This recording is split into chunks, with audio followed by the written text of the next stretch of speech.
Bismillahirrahmanirrahim. Assalamualaikum warahmatullahi wabarakatuh. Baik, kita bertemu lagi ya di pertemuan kedua kali ini. Jadi hari ini kita akan melanjutkan pembahasan pertemuan sebelumnya, yaitu masih tentang teorema Pythagoras atau Pythagorean Theorem. Jadi teorema Pythagoras ini kemarin kita sudah bahas bagaimana Pythagoras menemukan suatu teorema yang berguna bagi orang-orang. Nah, Pythagoras ini kemudian membuat suatu pembuktian matematis mengenai teorema Pythagoras. Nah, kemarin sudah kita bahas bagaimana pembuktiannya. Mereka Pythagoras uraikan secara aljabar, kemudian ada pun pembuktian lain menggunakan geometri. Nah, untuk hari ini kita akan bahas lebih lanjut terkait pembahasan soal-soal yang berkaitan dengan teorema Pythagoras. Nah, sebelum kita lanjut di situ, kita ada kemarin PR yaitu masalah 4. Masalah keempat di sini mau dihitung nilai AF kuadratnya. Nah, jadi kemarin kita sudah membahas sampai di segitiga yang pertama itu EFD, kemudian segitiga kedua yaitu DFC sudah kita temukan berapa nilai dari DF kuadratnya. Nah, kemudian kita lanjut untuk menemukan berapa nilai CF kuadratnya.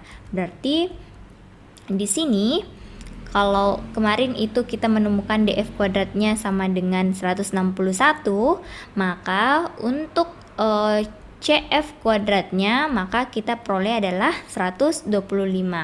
Nah, lebih lanjut bagaimana dengan BF kuadrat dan AF kuadrat? Ayo lanjutkan perhitungan sampai menemukan hasil dari AF kuadrat. Nah, kemarin soalnya seperti ini ya. Saya harap kalian sudah menyelesaikannya di rumah karena ini merupakan tugas kalian. Nah, ayo untuk pertemuan kali ini kita bahas bersama-sama apakah jawaban kalian betul atau tidak. Baik, kita lanjutkan. Nah, karena sudah kita peroleh CF kuadratnya, maka kita tinggal mencari bagian ini, BF kuadrat. Gimana cara mencari BF kuadrat? Caranya adalah menggunakan teorema Pythagoras. Gimana bunyi teorema Pythagoras? Yaitu sisi ini yang berhimpit dengan siku-siku, sudut siku-siku, ini sudut siku-sikunya ya. Berarti sisinya adalah BF kuadrat ditambah BC kuadrat itu akan sama dengan CF kuadrat. Berarti yang ini. Nah, untuk lebih lanjut kita substitusikan nilai BC-nya, berarti BC-nya adalah 4 kuadrat, kemudian CF kuadrat diperoleh dari yang sebelumnya adalah 125. Nah, jadi BF kuadrat sama dengan 125 dikurang 16. BF kuadrat sama dengan 109. Oke, kita sudah peroleh BF kuadratnya, maka yang akan kita cari selanjutnya adalah AF kuadrat. Yang ini ya, AF kuadrat. Maka kita gunakan lagi rumus teorema Pythagoras, yaitu AF kuadrat ditambah AB kuadrat itu sama dengan BF kuadrat. Nah, ini dia. Maka dari itu kita langsung substitusikan nilai dari BF kuadratnya kan 109 kita peroleh dari sini, kemudian AB-nya kan itu 2 kuadrat, berarti AF kuadrat itu sama dengan 109 dikurang 4 ya kan, karena di sini adalah 2 kuadrat sama dengan 4, maka kalau kita pindah ruaskan berarti di sini dikurang 4 sama dengan AF kuadrat sama dengan 105. Oke. Nah, jadi kawan-kawan kalian sudah lihat nilainya adalah 105. Ayo sekarang cocokkan dengan jawaban yang kalian peroleh. Oke? Bisa ya? Ya. Nah, selanjutnya kita akan melihat di sini jadi nilai AF kuadrat adalah 105. Selanjutnya kita akan melihat masalah kelima yang masih berkaitan dengan teorema Pythagoras. Nah, untuk ini kita memiliki gambar trapesium sebagai berikut. Nah, jadi ini gambar trapesiumnya. Coba perhatikan trapesium A, B, C, D. Diketahui ukuran-ukurannya AB sama dengan 33, AD 15, dan DC 25. Akan dicari panjang dari BC, berarti panjang yang ini ya, panjang BC. Oke, gimana cara mencarinya? Mari kita selesaikan bersama. Penyelesaiannya adalah, nah coba kita lihat. Kalau kita membuat suatu garis putus-putus di sini, maka akan muncullah titik E. Kita misalkan saja ya di sini titik E. Jadi untuk mencari BC, kita bisa menggunakan teorema Pitagoras lagi. Lihat, di sini ada sudut siku-siku ya kan? Karena sudut siku-siku di sini, maka kita peroleh panjang CE-nya itu pasti akan sama dengan ini. Ya kan? AD. Berarti CE-nya adalah 15. Kemudian panjang EB-nya ini kan diperoleh dari panjang AB keseluruhan yaitu 33 cm dikurang dengan panjang DC ya kan, maka akan diperoleh nanti panjang EB. Oke, kita lihat sama-sama penyelesaiannya. Jadi EB nya itu sama dengan AB kurang AE. AB nya itu 33, sementara AE nya itu kongruen dengan CD berarti 25, maka EB sama dengan 8. Jadi untuk BC kuadrat itu diperoleh ini ya, sisi miring. BC kuadrat diperoleh dari EB kuadrat ditambah CE kuadrat.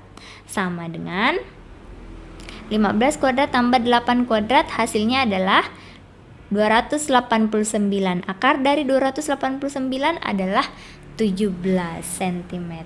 Nah, jadi diperolehlah ya, di sini adalah 17 cm. Oke, bisa ya? Bisa pasti.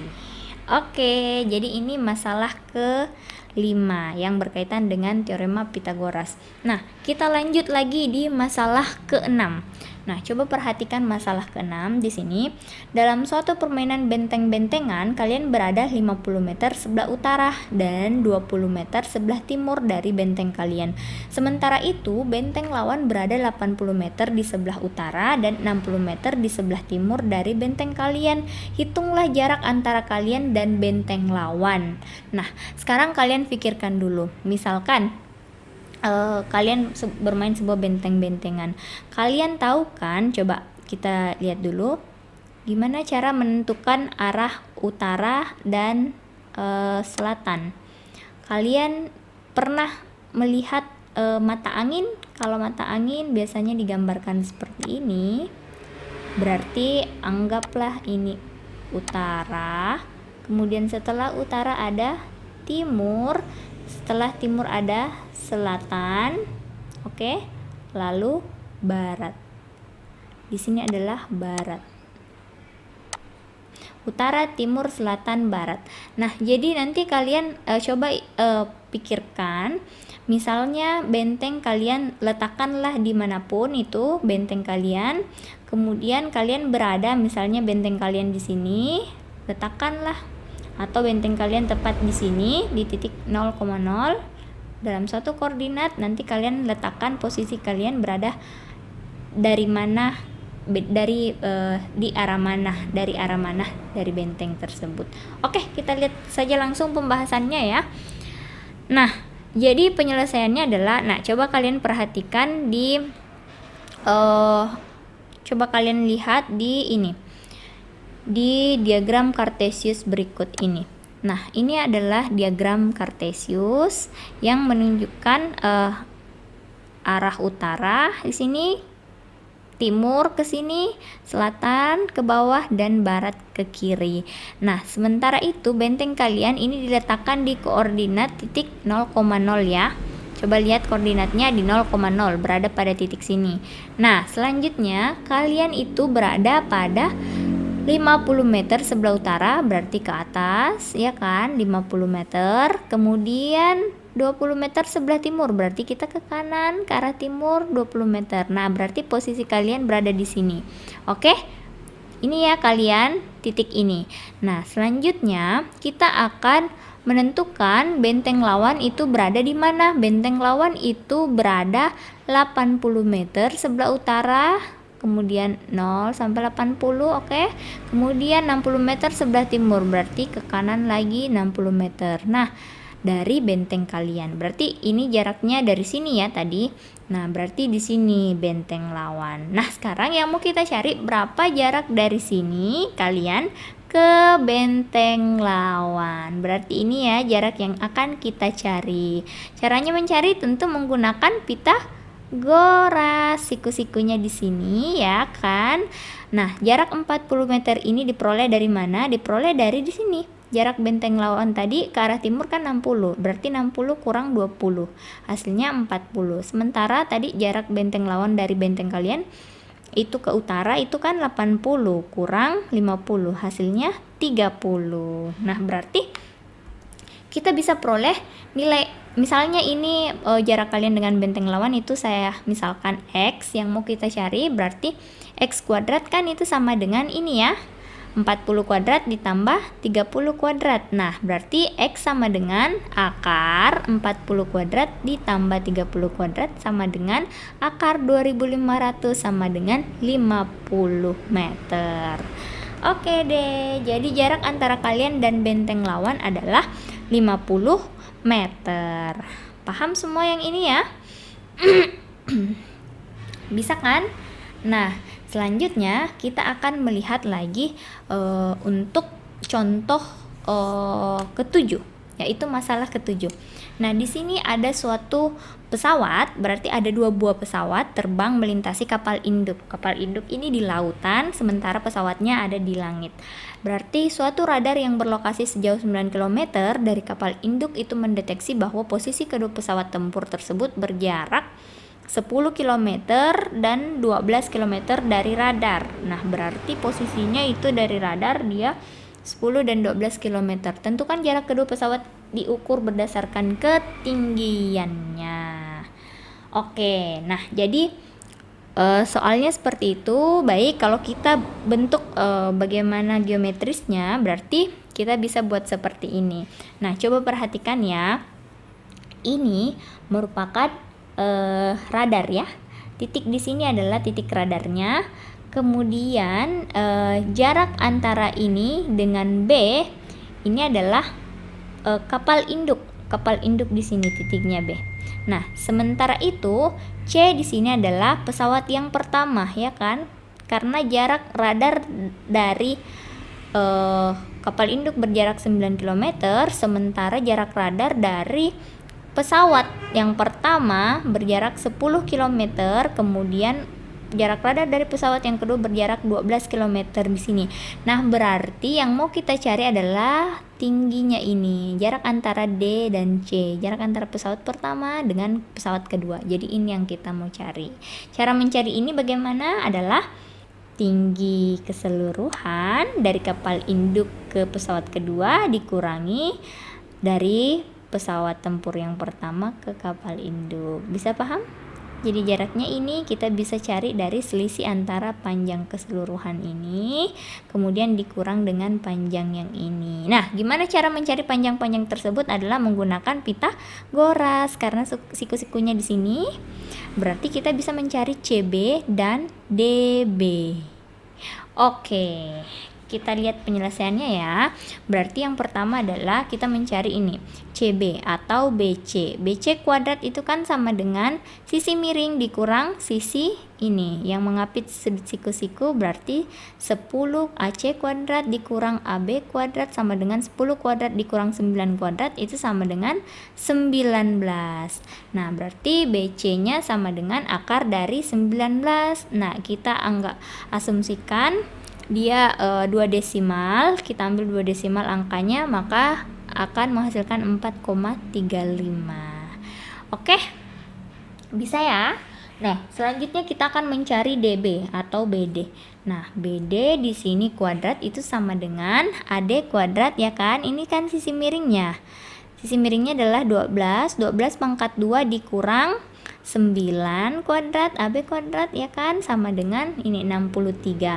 Jadi BD-nya itu sama dengan, coba lihat, akar 63. Nah, ini diestimasikan 7,93 km. Jadi untuk menghitung DC sudah bisa ya. Caranya adalah BC, BD yang panjang ini dikurang BC sama dengan nanti DC. Oke, jadi hasilnya adalah ini ya, 7,93 dikurang 4,35 adalah 3,58 km. Bisa paham? Nah, ini dia ya kegunaannya teorema Pitagoras. Banyak sekali kegunaannya. Dalam kehidupan sehari-hari kita bisa temukan dalam setiap keadaan, kapanpun dimanapun bisa kita temukan bagaimana fungsi teorema Pythagoras bagi hidup kita, kehidupan kita. Oke, kita lanjut di masalah ke-8 ya. Masalah ke-8 itu tentang hubungan sisi segitiga dengan jenis segitiga. Oke, jadi ini bukan masalah, tapi ini adalah konten dulu.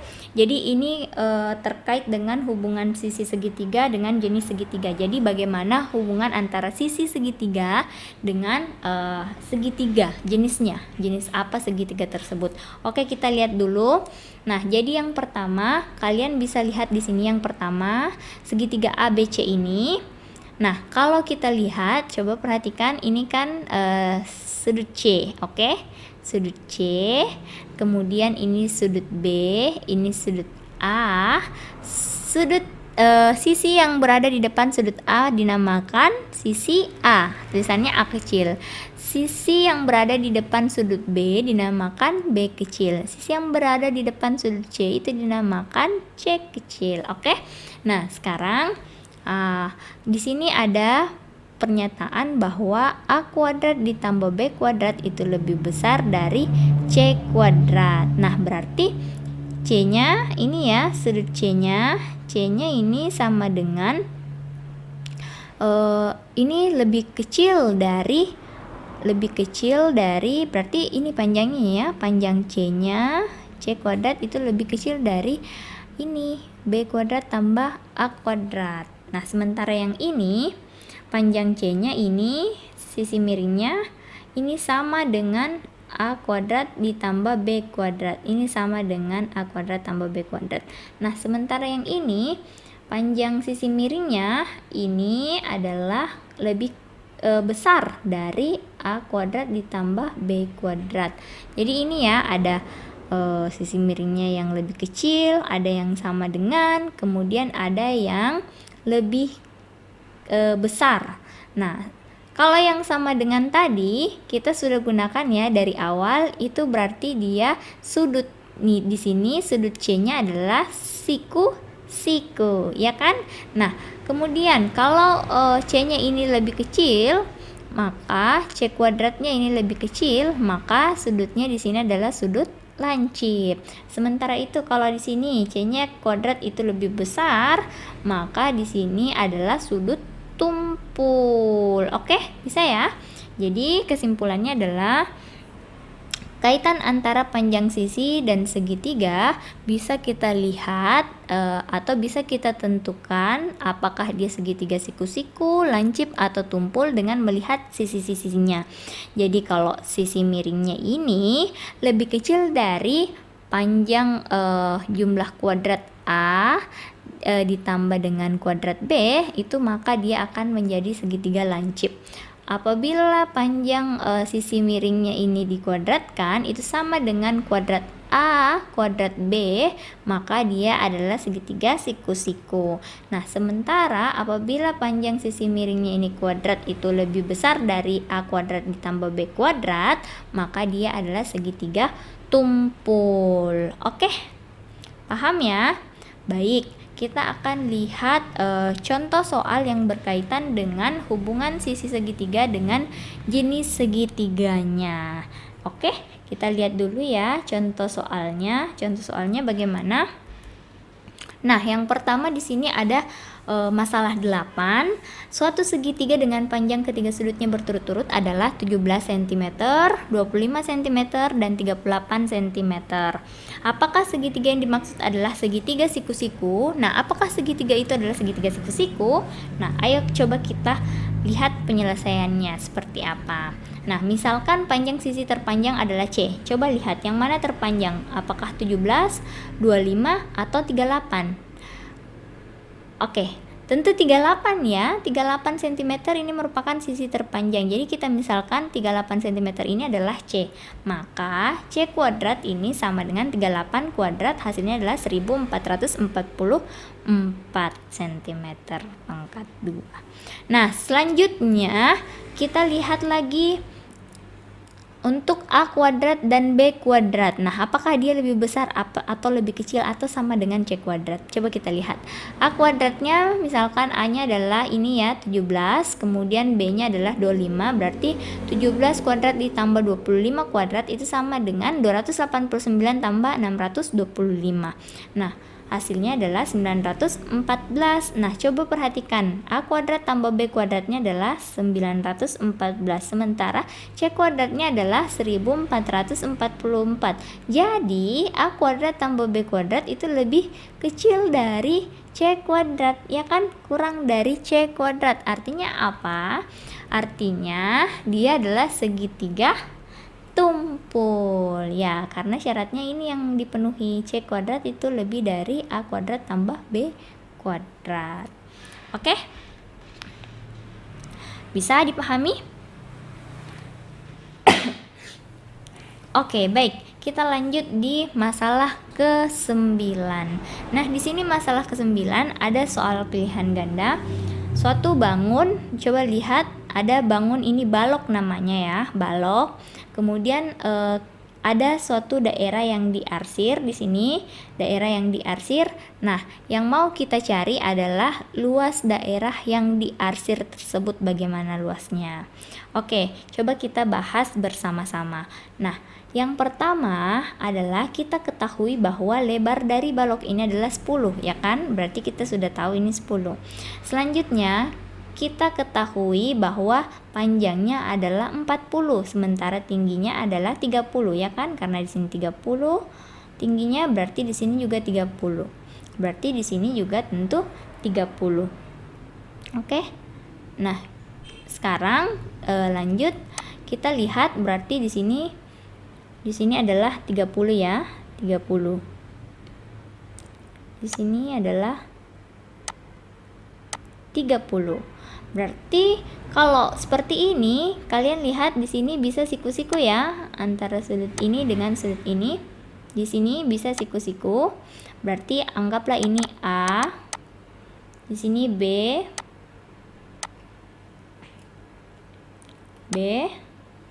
kemudian kemudian di sini C, di sini D, E, F, G, dan H. Oke, nah baik. Sekarang kita bisa lihat dari gambar tersebut atau balok ini, kita bisa lihat bahwa ini panjang EB, ya kan? Ini EB itu merupakan berbentuk segitiga ya, segitiga EAB, ya kan? EAB. Berarti panjang EB bisa kita cari. Berarti coba kita cari panjang EB-nya di sini. Nah, coba kita selesaikan saja di atas ini ya. Berarti EB itu kuadrat, bisa kan kita cari dengan menggunakan AE kuadrat ditambah dengan AB kuadrat, ya kan? Nah, berarti EB kuadrat itu sama dengan 30 kuadrat ditambah 40 kuadrat. Nah, hasilnya adalah 30 kuadrat kan 900. Kemudian ini 40 kuadrat kan 1600, ya kan? Berarti hasilnya adalah 0, 0, 9 tambah 6, 15, simpan 1, hasilnya adalah 2000, ya kan? Hasilnya adalah 2500. Jadi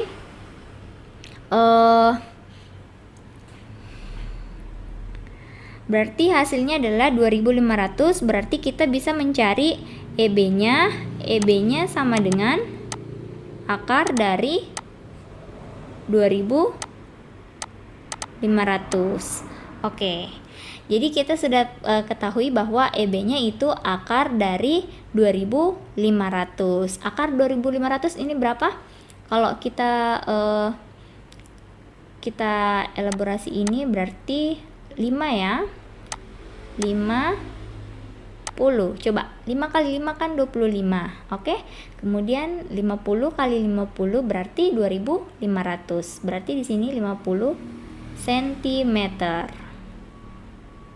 Jadi untuk luasan daerah yang diarsir, coba perhatikan dia itu berbentuk persegi panjang. Berarti luasnya sama dengan luas persegi panjang, ya kan? Itu diperoleh dari panjang kali lebar. Berarti panjangnya berapa? Panjangnya tadi kita peroleh EB-nya 50 kali lebarnya adalah 10. Hasilnya adalah 500 cm pangkat 2. Nah, kemudian di opsinya kalian perhatikan, di sini tidak ada 500 cm pangkat 2, tapi yang ada adalah desimeter pangkat 2. Berarti kita ubah satuannya ini menjadi desimeter. Ingat, dari desimeter ke sentimeter turun 1 kali, berarti kalau pangkat 2 berarti naik 1 kali, berarti kita bagi dengan 100, berarti hasilnya adalah 5 desimeter.